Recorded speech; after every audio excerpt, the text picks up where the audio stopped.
আসসালামু আলাইকুম। আজকে আসছি সেই ঐতিহ্যবাহী গোপালপুর 201 গম্বুজ মসজিদ। এখানে দেখতে আসছি। এখানে এসে খুবই ভালো লাগলো, যদিও শারীরিক পরিস্থিতি খুবই ভালো না, খুব একটা ভালো না, তারপরে অনেকটা ভালো লাগলো।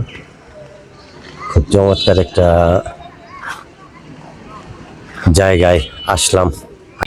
আল্লাহ পাকের মহান কুদরতি একটা নিদর্শন।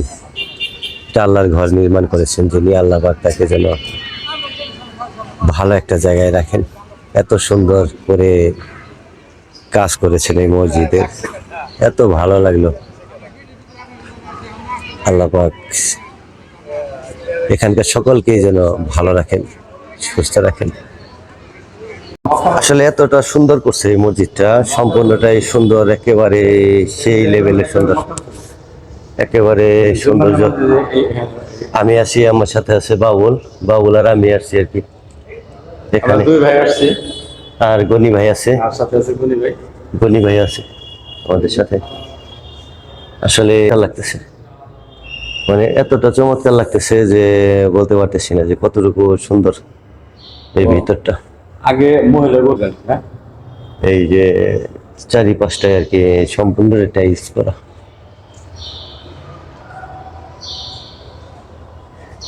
অত্যন্ত সুন্দর। আল্লাহর ঘর, আসলে এটা আল্লাহর একটা নিয়ামত, এটা আল্লাহ পাকের একটা নিয়ামত। এই যে মেম্বার, মদিনারি করছে মেম্বারটা খুব সুন্দর, অনেক সুন্দর, ভালো লাগবে, দেখলে ভালো লাগবে ইনশাআল্লাহ। আসবেন, আপনারা দেখতে আসবেন সকলেই।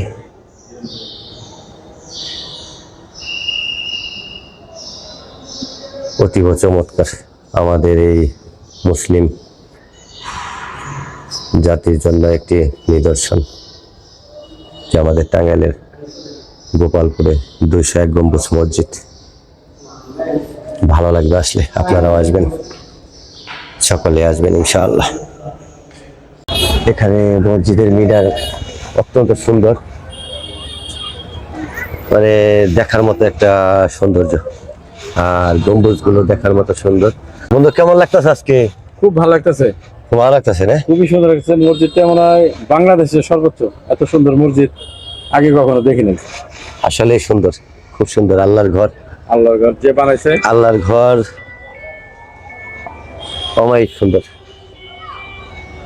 দর্শনার্থী, অনেক দর্শনার্থী আছে এখানে যারা দেখতে আসছে এই মসজিদ। হ্যাঁ ভাই, কই আপনি?